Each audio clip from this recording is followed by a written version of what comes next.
सोलुखुम्बु जिल्लाको एक शान्त, सुन्दर र सम्भावनायुक्त भूगोल नेचा सल्यान गाउँपालिका।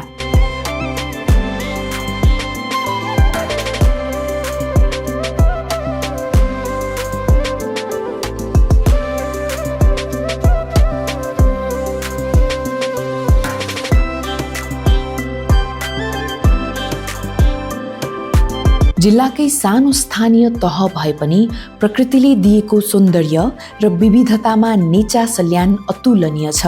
दुधकोशीको किनारदेखि सगरमाथा नियाल्ने गौरी टापसम्म फैलिएको भूगोल, हरिया डाँडाकाँडा, झाँझरी जङ्गल, शुद्ध हावा र स्वच्छ वातावरण, यही हो नेचा सल्यान। नेचा सल्यान कृषि प्रधान गाउँपालिका हो। यहाँको माटो उर्वर छ, मौसम विविध छ, मरिचदेखि स्याउसम्म फल्ने अद्भुत भूगोल यही हो। तर आज नेचा सल्यानका जनप्रतिनिधि कृषिमा मात्रै सीमित छैनन्, कृषिलाई पर्यटनसँग जोडेर आर्थिक समृद्धिको नयाँ ढोका खोल्ने प्रयासमा छन्। नमस्कार, मेरो नाम चाहिँ मनाराम राई। मेरो घर चिसुङको गढी ओखलढुङ्गा चिसुङको गढीमा चिसापानी। हामीलाई चाहिँ यहाँ यो पोखरी बनेपछि धेरै नै राम्रो सुन्दर भएको छ र उहाँहरूले यहाँ जोस् ल्याउनु भयो कता के गरेर होइन, उहाँले एकदम यहाँ विकास गरिदिनु भयो र यहाँलाई यो पोखरीलाई जोस् पहिलेको भन्दा हराभरा अलिकति राम्रो बनाइदिनु भयो र अझै पनि यसमा बाँकी कामहरू त अलिअलि होलान् होइन, भने जस्तो सबैको चित्त त नबुल्ला, यसमा एकदम राम्रो बनाइदिनु भएको छ। उहाँहरूलाई धेरै धेरै धन्यवाद दिन चाहन्छु। नेचा सल्यान गाउँपालिकाले पर्यटनलाई दीर्घकालीन विकासको मेरुदण्ड बनाएको छ। हिमाल अवलोकन, साइक्लिङ, होमस्टे, सांस्कृतिक, कृषि तथा धार्मिक पर्यटन सबै सम्भावनालाई एउटै ठाउँमा विकास गर्ने नीति लिएको छ। पर्यटन क्षेत्रलाई हामीले यो जम्दी पार्कको केही आइटमहरू पहिल्यै बनिएका थिए भने त्यसको सम्पूर्ण क्षेत्रको चाहिँ सिडी व्यवस्थापन, त्यसको रेलिङ व्यवस्थापन गरेका छौँ। त्यहाँ चाहिँ विशेष गरी दिनमा 5-7 जना स्थानीय लोकल चाहिँ नागरिकहरू चाहिँ पर्यटकको हिसाबले त्यहाँ घुम्ने जाने, बस्ने, रिल्याक्स गर्ने, केही त्यहाँ चाहिँ व्यापार विनिमय हुन खोजिराखेको छ भनेदेखि हाम्रै कार्यकालमा अरू 4वटा चाहिँ यो पोखरीहरू पुनर्भरण जो जलवायुको हिसाबले चाहिँ पर्यावरणको हिसाबले यो पोखरीहरूलाई पनि व्यवस्थापन गर्नुपर्छ भनेर हामीले यो भेडीखोर पोखरी, चिसापानी पोखरी, खुने पोखरी लगायतका पोखरी पनि हामीले व्यवस्थापन गरेका छौँ। यसलाई चाहिँ पर्यटन क्षेत्रमा साथ दिनको लागि पनि यो काम गरिएको छ भनेदेखि अर्को चाहिँ यो आहाले क्षेत्रमा चाहिँ एउटा बुद्धको शालिग निर्माण गरिराखेका छौँ, जसको फेरि रेलिङहरू भए, त्यसै चिल्ड्रेन पार्क भयो, सिडी भयो, त्यहाँ पनि हामी अर्को पोखरी निर्माण गर्न खोजिराखेका छौँ र केही आइटम त्यहाँ गर्न बाँकी नै छ। आगामी वर्षहरूमा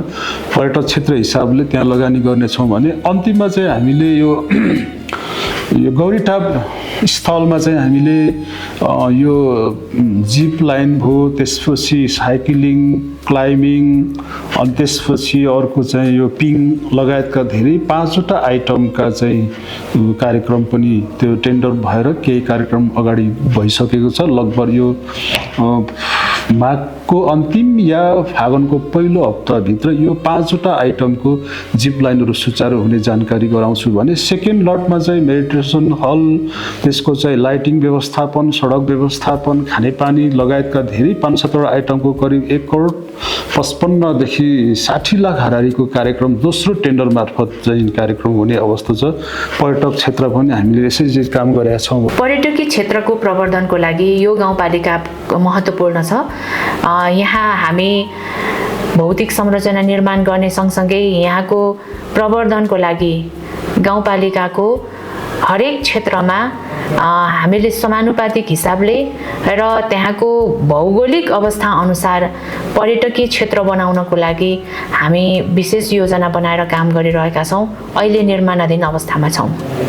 जस्तो गौरीटापको विभिन्न कामहरू भइरहेको छ। गौरीटाप क्षेत्रमा आहाले क्षेत्रमा पनि त्यस्तै काम गरिरहेका छौँ। चिसापानी पोखरी निर्माण गरिसकेका छौँ र यता वडा नम्बर 4 को फुर्के क्षेत्र, त्यसै गरेर चाहिँ वडा नम्बर 5 का पनि माथिल्लो क्षेत्र र वडा नम्बर 2 को तल्लो क्षेत्रलाई विशेष महत्त्वका साथ हेरेर हामीले काम गरिरहेका छौँ।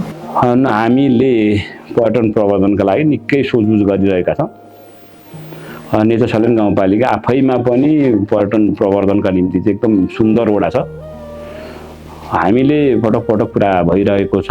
अब यो फुर्के जम्दी पार्क भनौँ, माथि अब माङहिम डाँडा, झन्डी डाँडा, अब भ्यू टावर, फुर्के भ्यू टावर, ती एकदम मनोमोहक ठाउँ छन्। अब त्यसलाई चाहिँ कसरी चाहिँ त्यसको चाहिँ स्तरलाई चाहिँ वृद्धि गरेर अब गर्न सकिन्छ भनेर हामीले एकदम काम सोचिरहेका छौँ। विशेष गरी यहाँ केही अगाडि ग्रामीण विकास संस्था भन्नेले पोखरी विभिन्न सुकेका तालहरूलाई पुनर्भरण गर्ने काम गर्यो। अन्य प्राविधिक ज्ञानहरू, टनेलहरू वितरण भइरहेको देखिन्छ। तर नेपालको र हाम्रो समाजको सन्दर्भमा मलाई लागेको चाहिँ के हो भने एउटा यथार्थ कुरा गर्ने भने र यसमा सबैभन्दा ठुलो कुरा त उहाँहरूको प्राविधिक ज्ञान, यो भित्रको चाहिँ विभिन्न सामुदायिक वनहरू जहाँ उजाड थियो त्यहाँ बोट बिरुवा लगाउने कामदेखि बिरुवा हस्तान्तरण जस्ता कार्यक्रमहरू पनि भए। यसप्रति उहाँहरूलाई धन्यवाद पनि दिनुपर्छ र मैले व्यक्तिगत रूपमा हाम्रो सम्पूर्ण वडाको तर्फबाट पनि दिनुपर्छ र आउँदो दिनमा पनि यस्ता कार्यक्रमहरूमा हामी समन्वय र सहजीकरण गर्दै जानुपर्छ भन्ने मलाई लाग्छ। पालिकाको पताल क्षेत्रको सिमानाबाट साइक्लिङ रुट निर्माण गरेर पर्यटन विकासको औपचारिक सुरुवात गरिएको छ। यससँगै जिल्लाकै पहिलो जीप लाइन निर्माणको काम नेचा सल्यानले अघि बढाएको छ। वडा नम्बर 1 को गौरीटाप क्षेत्रमा करिब 500 मिटर लम्बाइको जीप लाइन निर्माण भइसकेको छ।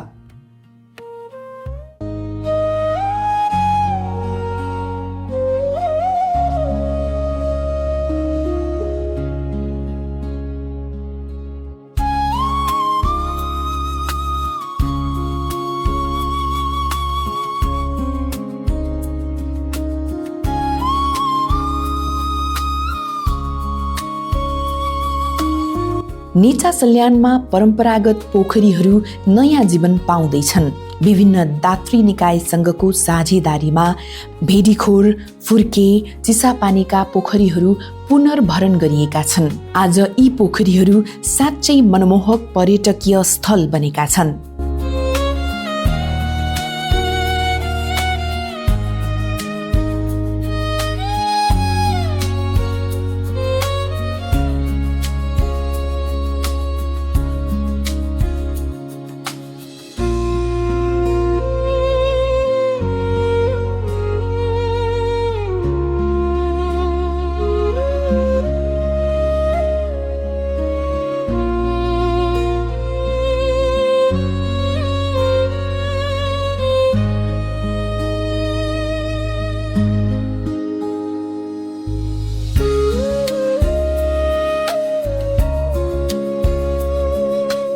वडा नम्बर 1 को आहाले डाँडामा बुद्धको मूर्ति सहित बृहत पर्यटन पार्क निर्माण भइरहेको छ।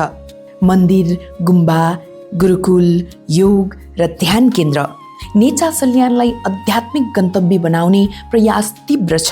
नेचा सल्यान बहुजातीय समाज हो। यहाँ सहिष्णुता, सहअस्तित्व र आपसी सम्मान बलियो छ। जातीय पहिचान जोगाउन सामुदायिक भवन र संग्रहालय निर्माण हुँदैछन्। म थुलुङ राई सामाको अध्यक्ष तेजबहादुर थुलुङ राई सामा चाहिँ 2073 सालमा एउटा जातीय उत्थानको लागि स्थापित संस्था हो। यो नेचा सल्यान 4 स्तरीय एउटा संस्थाको रूपमा स्थापना भएको छ र यो चाहिँ अहिले हामीले जग्गा व्यवस्थापन गरेर निःशुल्क जग्गा प्राप्त गरेर त्यहाँबाट चाहिँ लगभग 2075 सालदेखि स्थानीय तहबाट आर्थिक सहयोग र सङ्घ प्रदेशबाट पनि आर्थिक सहयोग भएर हामीले एक ढलान भवनको चाहिँ संरचना तयार गरिसकेका छौँ र भित्र हामीले अब कार्यालय सञ्चालन गर्नको लागि चाहिँ भित्रको सम्पूर्ण संरचनाहरू चाहिँ तयार भइसकेको अवस्था छ। हजुर, यो चाहिँ हाम्रो भवन निर्माण कार्यक्रम चाहिँ क्रमागत रूपमा चाहिँ गाउँपालिकाले राखेको छ। गाउँपालिकाको चाहिँ क्रमागत बजेटमा चाहिँ हाम्रो भवनलाई राख्नु भएको छ। त्यही अनुसार चाहिँ अब यथाशक्य उहाँहरूले बजेट छुट्याउनुहुन्छ र यसचोटि पनि हाम्रो बजेट चाहिँ 8 लाख विनियोजन भएको छ गाउँपालिकाबाट। पर्यटनलाई खेलकुदसँग जोड्दै वडा नम्बर 4 मा बृहत रङ्गशाला निर्माण भइरहेको छ। त्यस्तै बीपी संस्कृत मावि र बीपी संस्कृत विद्यापीठले सनातन संस्कृतिको संरक्षण गर्दै आएका छन्। ट्विनटार, गौरीटाप, जिम्मिर, गाईखर्क वन, झाझरे जङ्गल यी सबै नेचा सल्यानका गहना हुन्। निजी क्षेत्रसँगको साझेदारीमा पर्यटनको बृहत्तर विकास अगाडि बढ्दैछ।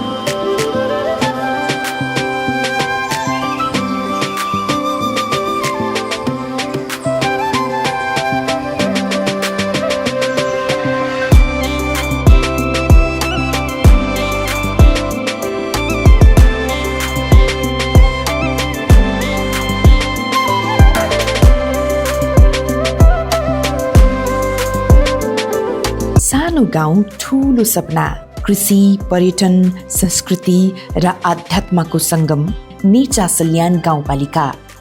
एक पटक आएपछि फेरि फर्कन मन नलाग्ने यही हो नेचा सल्यान, प्रकृतिको अनुपम उपहार।